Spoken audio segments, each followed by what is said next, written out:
சித்திரை பிறக்கிறதுக்கு முன்னாடி இருந்து வெயில் நல்லா ஆரம்பிச்சிருச்சு. நம்ம ரூஃபில் மேலே வந்து நிறைய செல்லு ஏறி எல்லாமே சாப்பிட ஆரம்பிச்சிருச்சு. மண்ணும் அதிகமாக இருக்கிறதுனால நம்ம இந்த கோடையை வந்து ரூஃப் ஃபுல்லாக எடுத்துட்டு புதுசாக நம்ம போடலாம் அப்படின்னு சொல்லிட்டு மேலே இருக்க வயலெல்லாம் வந்து ஆள் வச்சு எடுத்தோம். அந்த வயலில் வந்து நம்ம பார்க்கும்போது மேலே உங்களுக்கு முன்னாடி பார்த்தீங்க இல்லையா, அதில் செல் அரிச்சு நிறைய மண் தெரிஞ்சுதா. அது இப்போ தள்ளும் போது பாருங்கள் மண் கொட்டுது பாருங்கள். நாங்கள் என்ன நினச்சோன்னா ரொம்ப மோசமாக இருக்குது அப்படின்னு நினச்சிட்டோம். ஆனால் எடுக்கும் போது தெரிஞ்சது வயல் வந்து எல்லா வயலுமே ரொம்ப நல்லா இருந்தது. அந்த முனை மட்டும்தான் நம்மளுக்கு அந்த மண் அரிச்ச மாதிரி தெரிஞ்சதே தவிர வயல் வந்து 5 வருஷம் ஆச்சு போட்டு இன்னுமே ஒன்றுமே ஆகலை, அப்படியே இருந்தது. அதனால் நம்ம என்ன பண்ணோம்னா இதை தோட்டத்தில் மூடாக்க பயன்படுத்த போகிறோம். இங்கே தண்ணி பிரச்சனை இருக்கிறதுனால நம்ம மூடாக்கு ரொம்ப அவசியம். இந்த இடத்துல மூடாக்கு பற்றின ஒரு வீடியோ நான் ஏற்கனவே அப்லோட் பண்ணியிருக்கேன். ஸோ 2 மரங்களுக்கும் நடுவில் நிறைய இடைவெளி இருக்குது இல்லையா, அந்த இடைவெளியை வந்து இப்போ இந்த மாதிரி எடுத்துகிட்டு போய் இந்த வயலை வந்து நம்ம இங்கே வச்சுடுறோம். அதுக்கப்புறம் இதை பரப்பி விட்டுருவோம். ஸோ கொஞ்சம் கொஞ்சமாக இந்த மாதிரி வயலை வந்து ஒரு சைடு இப்படி ஃபுல்லாக தள்ளி எடுத்துகிட்டு போய் கட்டி எடுத்துகிட்டு போய் போட்டுட்டாங்க. அப்புறம் காலையில் சாப்பாடு முடிஞ்சது. அதுக்கப்புறம் மீதி இருந்த கீழே கொட்டி இருந்த வயலை எல்லாமே மொத்தமாக கட்டிட்டாங்க. கட்டி எடுத்துகிட்டு போய் பின்னாடி தோட்டத்தில் அப்படியே கொஞ்சம் கொஞ்சமாக இதே மாதிரி போட்டுட்டாங்க. ஸோ இந்த வேலை முடிஞ்சதுக்கு மத்தியானம் ஆயிடுச்சு. காலையில் 7 மணிக்கு ஆரம்பித்தது. அப்புறம் இந்த வேலை முடிச்சுட்டு ஒரு கொஞ்சம் நேரம் ரெஸ்ட் எடுத்துகிட்டு அதுக்கப்புறம் இப்போ நீங்கள் பார்க்குறது வந்து வயல் இல்லாமல் வெறும் ஓலை, தென்னை ஓலை மட்டும் இருக்கிறது. இப்போ தென்னை ஓலையை பிரிக்கிறாங்க. இந்த ஃப்ரண்ட்டில் நம்ம என்ட்ரன்ஸில் இருக்கிறது பேர் மூக்கோட்டைன்னு சொல்லுவாங்க. மூக்கு மாதிரி இருக்கு இல்லையா, அதுக்கப்புறம் ஒரு ஓலையாக வந்து பாலை வச்சு கட்டியிருப்பாங்க. நம்ம அடுத்த வீடியோவில் பாலை வச்சு எப்படி ஓலையை கட்டுறாங்கன்னு பார்ப்போம். பாலைனா என்ன அதெல்லாம் பார்க்குறாங்க. அந்த பாலையை வந்து அறுத்து இந்த ஓலையை வந்து ஒன்று ஒன்றா பிச்சு விடுறாங்க. இதையுமே என்ன, இந்த ஓலைங்களுமே வந்து ரொம்ப நல்லா இருந்தது. அந்த முனை மட்டும்தான் கொஞ்சம் மண் அரிச்சிருந்தே தவிர ஓலைங்க நீங்களே பார்த்தீங்கன்னா தெரியும், நல்லா புதுசாகவே இருந்தது. கொஞ்சம் கீழே நம்மளுக்கு அந்த கேப்ஸு ஓட்டைங்கெல்லாம் ஆயிருந்தது இல்லையா, அங்கே மட்டும்தான் நல்லா செல் அரிச்சிருந்தது தவிர ஓலையுமே ரொம்ப நல்லா தான் இருந்தது. இப்போ அதெல்லாம் வந்து மேலே இருந்து அறுத்து விட்டு அதையும் கட்டி எடுத்துகிட்டு போய் ஒரு இடத்துல மொத்தமாக வச்சுட்டோம்.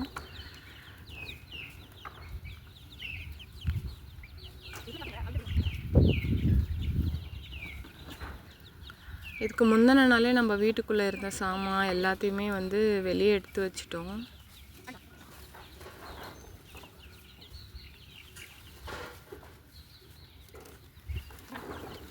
இந்த வயல் வந்து அறுத்து மேலே ஏற்றும் போது எவ்வளோ கஷ்டமாக இருந்ததோ அதே அளவுக்கு கஷ்டம் இருந்தது மேலேருந்து கீழே தள்ளி அதை அள்ளிட்டு போகிறதுக்கும். நல்ல வெயில் வேறு, நல்ல மதியம் ஒரு மணி வெயிலில் அவரோட சட்டையெல்லாம் பாருங்கள் எப்படி ஃபுல்லாக துப்பக்கட்டையாக நடந்து போயிருக்கு. இவங்க 2 பேர் தான் அதை அள்ளிட்டு போனது. அந்த தாத்தா பார்க்குறீங்கள பிங்க் கலர் ஷர்ட்டு, அவர் தான் ஃபுல் வயலையுமே மேலேருந்து தள்ளினார். நல்லா வயசான தாத்தா, ஆனால் எப்படி இவர் வேலை செய்ய போகிறாருன்னு நினச்சா ஆச்சரியமாக இருந்தது.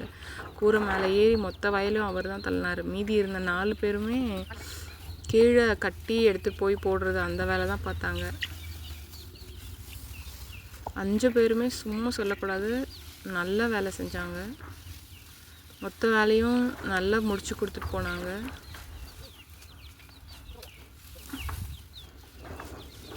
நாங்கள் கீழே அந்த விழுற மண்ணெல்லாம் கொஞ்சம் சுத்தம் பண்ணிக்கிட்டே இருந்தோம் அப்பப்போ.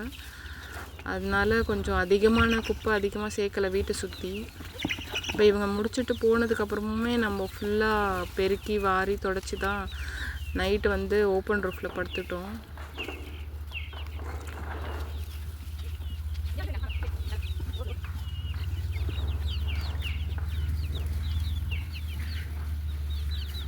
பாலை தனியாக ஓலையை அடுக்கிட்டு இருக்காங்க.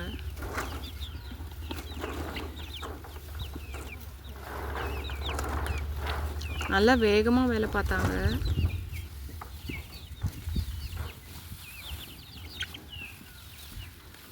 பார்த்தீங்கன்னா கீழே இருக்க ஓலைங்க தான் ரொம்ப மோசமாக இருந்தது. மேலெல்லாம் ஓலைங்க ரொம்ப நல்லா இருந்தது.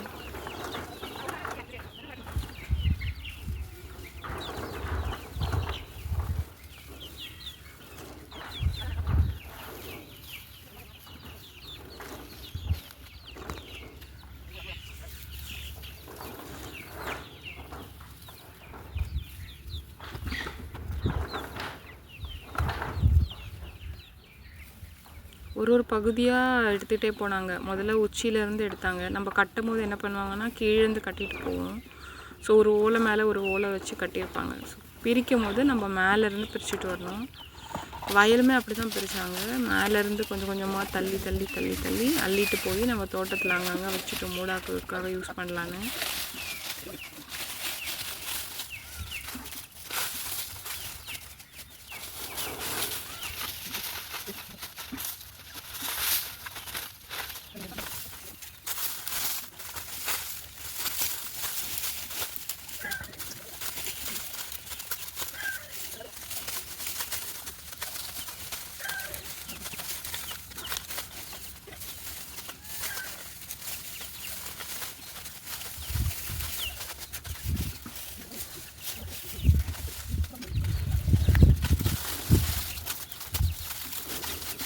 வெயில் அதிகமாக இருக்கிறதுனால பனியும் நிறையா இருக்குது.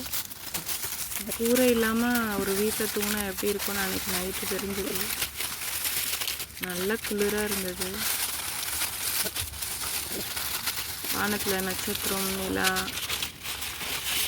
எல்லாத்தையும் பார்த்துக்கிட்டே தூங்கிட்டோம். காலையில் பறவைங்க சத்தம் எல்லாமே கூரை மேலே பறந்து போனது.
காலையில் எவ்வளோ பறவைங்க இந்த பக்கமும் அந்த பக்கமும் பறக்குதுங்க. எத்தனை பறவைங்களோட சத்தம். இப்போ தோட்டத்துக்கு போனால் புது புது பறவைங்களை கூட பார்க்க முடியுது. ஒவ்வொரு நாளும் ஏதோ ஒரு புது விஷயம் இங்கே நடந்துக்கிட்டே இருக்கு.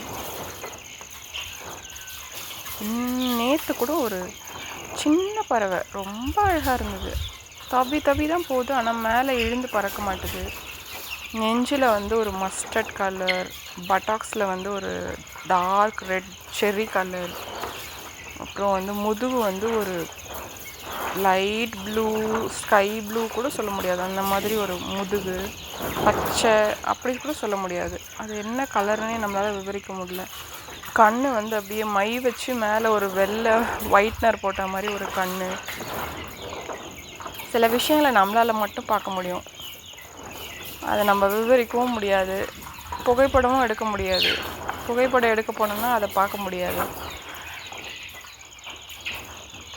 இன்றைக்கி காலையில் இந்த திறந்த கூரையில் எவ்வளோ பறவைங்க பறந்துட்டு இருந்தது. கொஞ்ச நேரம் கண்ணை திறந்துட்டு அப்படியே இந்த வானத்தை பார்த்துட்டு இருந்ததில் கூட ஒரு எவ்வளோ நிம்மதி.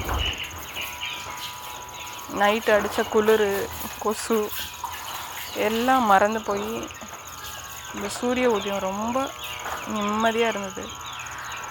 ஆனால் அடுத்து இருக்கிற வேலையை நினச்சா மனசு பானுதான் இருக்குது. ஆனால் அதுவும் ஒரு அனுபவம் தான். இப்போ இந்த கூரையை வேயணும், அதுக்கு மேலே என்னெல்லாம் பண்ண போகிறோம் அப்படின்றத நம்ம அடுத்த வீடியோவில் பார்க்கலாம். அது வரைக்கும் நன்றி, வணக்கம்.